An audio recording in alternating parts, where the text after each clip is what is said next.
ನಮಸ್ಕಾರ ಸ್ನೇಹಿತ ಮಿತ್ರರೇ, ಇಂದಿನ ವಿಡಿಯೋದಲ್ಲಿ ಆಹಾರದ ಬಗ್ಗೆ ತಿಳಿದುಕೊಳ್ಳೋಣ.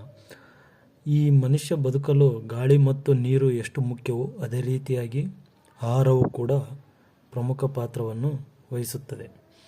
ಈ ಆಹಾರದಲ್ಲಿ ಶಕ್ತಿ ಒದಗಿಸುವ ಆಹಾರಗಳು ಬೇರೆ ಇರ್ತವೆ, ದೇಹ ನಿರ್ಮಾಣಕಾರಕ ಆಹಾರಗಳು ಬೇರೆ, ರಕ್ಷಣೆ ಒದಗಿಸ್ತಕ್ಕಂಥ ಆಹಾರಗಳು ಬೇರೆ.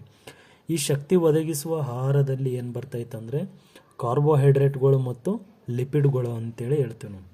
ಕಾರ್ಬೋಹೈಡ್ರೇಟ್ಗಳು ಮತ್ತು ಲಿಪಿಡ್ಗಳು, ಹೌದಾ. ಮತ್ತು ನೆಕ್ಸ್ಟ್ ದೇಹ ನಿರ್ಮಾಣಕಾರಕ ಆಹಾರಗಳಲ್ಲಿ ಏನು ಬರ್ತೈತೆ ರೀ, ಪ್ರೋಟೀನ್ಗಳು ಬರ್ತೈತಿ. ರಕ್ಷಣೆ ಒದಗಿಸುವ ಆಹಾರದಲ್ಲಿ ಏನು ಬರ್ತೈತಿ, ಜೀವಸತ್ವ ಮತ್ತು ಖನಿಜಗಳು ಬರ್ತವೆ. ಇವೆಲ್ಲ ಏನಂತೇಳಿ ಕಾರ್ಯನಿರ್ವಹಿಸ್ತವೆ ಅಂತಂದರೆ ಇವು ಆಹಾರದ ಆಕಾರಗಳು ಕೂಡ ಆಗಿರ್ತವೆ, ಆಹಾರದ ಕಾರ್ಯಗಳು ಮತ್ತು ಆಹಾರದ ಪರೀಕ್ಷೆಗಳು ಅಂತೇಳಿ ಹೇಳ್ತೇವೆ. ಇದು ಆಹಾರವನ್ನು ಈ ರೀತಿಯಾಗಿ ವಿಭಜನೆ ಮಾಡಲಾಗುತ್ತೆ. ಇದರಲ್ಲಿ ಮುಖ್ಯವಾಗಿ ಆಹಾರದ ಘಟಕಗಳು. ಈ ಆಹಾರದ ಘಟಕಗಳು ಅಂತಂದರೆ ಕಾರ್ಬೋಹೈಡ್ರೇಟ್ಗಳು ಮತ್ತು ಕೊಬ್ಬಿನ ಪದಾರ್ಥಗಳು ಅಂತೇಳಿ ಹೇಳ್ತೀವಿ. ಕಾರ್ಬೋಹೈಡ್ರೇಟ್ಗಳು ಮತ್ತು ಕೊಬ್ಬಿನ ಪದಾರ್ಥಗಳು ಇದನ್ನೇನಂತ ಹೇಳ್ತೀವಿ ಅಂದರೆ ಶಕ್ತಿಯ ಪೋಷಕಾಂಶ ಅಂತೇಳಿ ಹೇಳ್ತೀವಿ. ಅಂದರೆ ನಮ್ಮ ದೇಹಕ್ಕೆ ಇವುಗಳನ್ನು ಕಾರ್ಬೋಹೈಡ್ರೇಟ್ಗಳನ್ನು ಸೇವಿಸುವುದರಿಂದ ದೇಹಕ್ಕೆ ಶಕ್ತಿಯನ್ನು ಒದಗಿಸುತ್ತದೆ. ಅದೇ ಪ್ರೋಟೀನ್ಗಳಿಂದ ಏನು ಲಾಭ ಆಗ್ತದೆ ಅಂತಂದರೆ ದೇಹ ನಿರ್ಮಾಣಕಾರಕ ಪೋಷಕಾಂಶಗಳು ಅಂತೇಳಿ ಹೇಳ್ತೀವಿ ನಾವು. ಅಂದರೆ ಆಕಾರವನ್ನು ಚೇಂಜ್ ಮಾಡ್ತದೆ, ದೇಹದ ಆಕಾರ ಅಂದರೆ ದಪ್ಪ ಆಗುವುದು ಮತ್ತು ಸಣ್ಣನ ಆಗ್ತೀವಿ ಪ್ರೋಟೀನ್ಗಳನ್ನು ಕಂಟ್ರೋಲ್ ಸೇವಿಸುವುದರಿಂದ ಮತ್ತು ಸೇವಿಸದೇ ಇರುವುದರಿಂದ. ಅಂದರೆ ದೇಹದ ನಿರ್ಮಾಣ ಮಾಡುವುದರಲ್ಲಿ ಪೋಷಕಾಂಶಗಳು ಯಾವ ಆಗ್ತದೆ ಅಂತಂದರೆ ಪ್ರೋಟೀನ್ಗಳು ಆಗ್ತದೆ ಸ್ನೇಹಿತರೆ. ಮತ್ತು ವಿಟಮಿನ್ಗಳು, ಇವು ಖನಿಜ ಲವಣಾಂಶಗಳು ಅಂತೇಳಿ ಹೇಳ್ತೇವೆ. ಅಂದರೆ ಇವು ರಕ್ಷಕ ಪೋಷಕಾಂಶಗಳು. ವಿಟಮಿನ್ಗಳು ತಿನ್ನುವುದರಿಂದ ದೇಹವನ್ನು ರಕ್ಷಣೆ ಮಾಡ್ತವೆ. ಯಾವುದು? ವಿಟಮಿನ್ಗಳು. ಇದರಲ್ಲಿ ಶಕ್ತಿಯ ಆಕಾರಗಳೆಂದರೆ ಏಕದಳ ಧಾನ್ಯಗಳು, ಸಕ್ಕರೆ, ಬೆಲ್ಲ, ಕೆಲ ಬಗೆಯ ಹಣ್ಣುಗಳು ಮತ್ತು ಆಲೂಗಡ್ಡೆ. ಈ ಆಹಾರಗಳು ಏನು ಮಾಡ್ತವೆ ಅಂದರೆ ಕಾರ್ಬೋಹೈಡ್ರೇಟ್ಗಳನ್ನು ಅಧಿಕ ಪ್ರಮಾಣದಲ್ಲಿ ನಮ್ಮ ದೇಹಕ್ಕೆ ಒದಗಿಸುತ್ತವೆ. ಇವು ಕಾರ್ಬನ್, ಹೈಡ್ರೋಜನ್ ಮತ್ತು ಆಕ್ಸಿಜನ್ಗಳಿರುವ ಸಂಯುಕ್ತಗಳು ಅಂತೇಳಿ ಹೇಳ್ತೀವಿ. ಆಕ್ಸಿಜನ್ ಮತ್ತು ಹೈಡ್ರೋಜನ್ ಇರುವ ಸಂಯುಕ್ತಗಳು ಯಾವ್ಯಾವ ಬರ್ತದೆ ಅಂತಂದರೆ ಕಾರ್ಬನ್, ಹೈಡ್ರೋಜನ್ ಮತ್ತು ಆಕ್ಸಿಜನ್ಗಳಿರುವ ಸಂಯುಕ್ತಗಳೆಂದರೆ ಏಕದಳ ಧಾನ್ಯಗಳು, ಸಕ್ಕರೆ, ಬೆಲ್ಲ, ಹಣ್ಣುಗಳು, ಆಲೂಗಡ್ಡೆ. ಇವು ಏನಾಗ್ತದೆ ಅಂತಂದರೆ ದೇಹಕ್ಕೆ ಅಧಿಕ ಪ್ರಮಾಣದಲ್ಲಿ ಸಂಯುಕ್ತಗಳನ್ನು ಒದಗಿಸುತ್ತದೆ, ಹೌದಾ. ಮತ್ತು ನೆಕ್ಸ್ಟ್ ಅದೇ ರೀತಿಯಾಗಿ ಕೊಬ್ಬಿನ ಪದಾರ್ಥಗಳು. ಅಂದರೆ ಕೊಬ್ಬಿನ ಪದಾರ್ಥಗಳು ಅಂತಂದರೆ ಲಿಪಿಡ್ಗಳು ಅಂತೇಳಿ ಹೇಳ್ತೀವಿ ನಾವು. ಕೊಬ್ಬಿನ ಪದಾರ್ಥಗಳಿಗೆ ಏನಂತ ಹೇಳ್ತೀವಿ ರೀ, ಲಿಪಿಡ್ಗಳು ಅಂತೇಳಿ ಕರೆಯುತ್ತೇವೆ.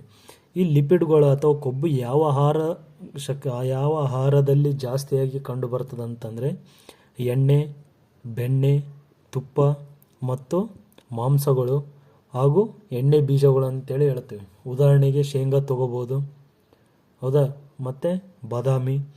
ಇವುಕರಲ್ಲಿ ಏನಾಗ್ತದೆ ಅಂತಂದರೆ ಕೊಬ್ಬಿನ ಪದಾರ್ಥಗಳು ಏನಾಗಿರ್ತದೆ ರೀ, ಜಾಸ್ತಿಯಾಗಿರ್ತದೆ ಅಂತೇಳಿ ಹೇಳ್ತೀವಿ. ಅಥವಾ ಲಿಪಿಡ್ಗಳು ಏನಿರ್ತವೆ ಈ ಆಹಾರ ಪದಾರ್ಥಗಳಲ್ಲಿ ಜಾಸ್ತಿಯಾಗಿ ಕಂಡುಬರುತ್ತದೆ. ಇವುಗಳು ಏನು ಮಾಡ್ತದೆ ಅಂದರೆ ಶಕ್ತಿಯ ಸಾಂದ್ರೀಕೃತ ಆಕಾರಗಳಾಗಿ ಕೆಲಸ ಮಾಡುತ್ತದೆ. ಅಂದರೆ ಏನಾಗ್ತದೆ ರೀ, ದೇಹದಲ್ಲಿ ಶಕ್ತಿಯನ್ನು ಹಿಡಿದಿಟ್ಟುಕೊಳ್ಳುತ್ತದೆ. ಈ ಕೊಬ್ಬಿನ ಪದಾರ್ಥಗಳನ್ನು ಅತಿಯಾಗಿ ಸೇವಿಸುವುದರಿಂದ ಏನಾಗ್ತದೆ ರೀ, ದೇಹದಲ್ಲಿ ಕೊಲೆಸ್ಟ್ರಾಲ್ ಜಾಸ್ತಿ ಆಗುತ್ತದೆ. ಅಂದರೆ ಏನಾಗ್ತದೆ ಇದರಲ್ಲಿ ಅಂದರೆ ಜೀರ್ಣಕ್ರಿಯೆಯ ನಂತರ, ಇಲ್ಲೇ ಐತೆ ನೋಡ್ರಿ ನೆಕ್ಸ್ಟ್, ಜೀರ್ಣಕ್ರಿಯೆಯ ನಂತರ ಕಾರ್ಬೋಹೈಡ್ರೇಟ್ಗಳು ಗ್ಲೂಕೋಸ್ ರೂಪಕ್ಕೆ ಪರಿವರ್ತನೆ ಹೊಂದುತ್ತವೆ. ಕಾರ್ಬೋಹೈಡ್ರೇಟ್ಸ್ಗಳು ಏನಾಗ್ತವೆ ರೀ, ಗ್ಲೂಕೋಸ್ ಆಗಿ ಕನ್ವರ್ಟ್ ಆಗ್ತದೆ. ಯಾವಾಗ? ಆಹಾರದ ಜೀರ್ಣಕ್ರಿಯೆಯ ನಂತರ. ಆ ಗ್ಲೂಕೋಸ್ ಏನಾಗ್ತದೆ ರೀ, ರಕ್ತವನ್ನು ಸೇರುತ್ತದೆ. ಅದಾದಮೇಲೆ ಏನಾಗ್ತದೆ, ಆ ರಕ್ತವು ಗ್ಲೂಕೋಸನ್ನು ದೇಹದ ಎಲ್ಲ ಜೀವಕೋಶಗಳಿಗೂ ಕೂಡ ತಲುಪಿಸುತ್ತದೆ. ಗ್ಲೂಕೋಸ್ ಪ್ರಮಾಣದಲ್ಲಿ ಹೆಚ್ಚು ಅಥವಾ ಕಡಿಮೆ ಆದಲ್ಲಿ ಅದರಿಂದ ದುಷ್ಪರಿಣಾಮಗಳು ಕೂಡ ಉಂಟಾಗುತ್ತವೆ. ಏನು ದುಷ್ಪರಿಣಾಮಗಳು ಅಥವಾ ಏನು ಕೊರತೆ ಉಂಟಾಗ್ತದೆ ಅಂದರೆ ಗ್ಲೂಕೋಸ್ ಕಡಿಮೆ ಆದ್ರೂ ಪ್ರಾಬ್ಲಮ್ ಆಗುತ್ತೆ, ಗ್ಲೂಕೋಸ್ ದೇಹದಲ್ಲಿ ಹೆಚ್ಚಾದ್ರೂ ಏನಾಗುತ್ತದೆ, ದೇಹದ ಮೇಲೆ ದುಷ್ಪರಿಣಾಮಗಳನ್ನು ಉಂಟಾಗುತ್ತದೆ. ಅದೇ ಗ್ಲೂಕೋಸ್ ಪ್ರಮಾಣ ಕಡಿಮೆ ಆದರೆ ಏನಾಗ್ತದೆ ಅಂದರೆ ಆಯಾಸವಾಗುವುದು, ಬಲಹೀನತೆ ಹಾಗೂ ಏಕಾಗ್ರತೆಯ ಕೊರತೆಯನ್ನು ಉಂಟು ಮಾಡುತ್ತದೆ. ಅದೇ ಗ್ಲೂಕೋಸ್ ಜಾಸ್ತಿ ಆಗೋದರಿಂದ ಏನಾಗ್ತದೆ, ದೇಹದ ತೂಕ ಹೆಚ್ಚಾಗ್ತದೆ. ಮತ್ತು ಅದೇ ರೀತಿಯಾಗಿ ಮಧುಮೇಹ ಅಂದರೆ ಶುಗರ್, ಇದು ಏನಾಗ್ತದೆ, ರೋಗಗಳಿಗೆ ಕಾರಣವಾಗಬಹುದು. ಅದರಿಂದ ಏನು ಮಾಡ್ಬೇಕು, ನಾವು ಕಾರ್ಬೋಹೈಡ್ರೇಟ್ಗಳನ್ನು ಅಗತ್ಯವಿದ್ದಷ್ಟು ಮಾತ್ರ ಏನು ಮಾಡ್ಬೇಕು, ಕಾರ್ಬೋಹೈಡ್ರೇಟ್ಗಳನ್ನು ಸೇವಿಸಬೇಕು. ಇದು ಪಾರ್ಟ್ 1 ವಿಡಿಯೋ ಸ್ನೇಹಿತರೆ. ಇನ್ನೂ ಹೆಚ್ಚಿನ ಮಾಹಿತಿಗಳಿಗಾಗಿ ನಮ್ಮ ಜ್ಞಾನಜ್ಯೋತಿ ಅಕಾಡೆಮಿ ಸೈದಾಪುರ್ ಚಾನಲನ್ನು ಸಬ್ಸ್ಕ್ರೈಬ್ ಮಾಡಿಕೊಳ್ಳಿ.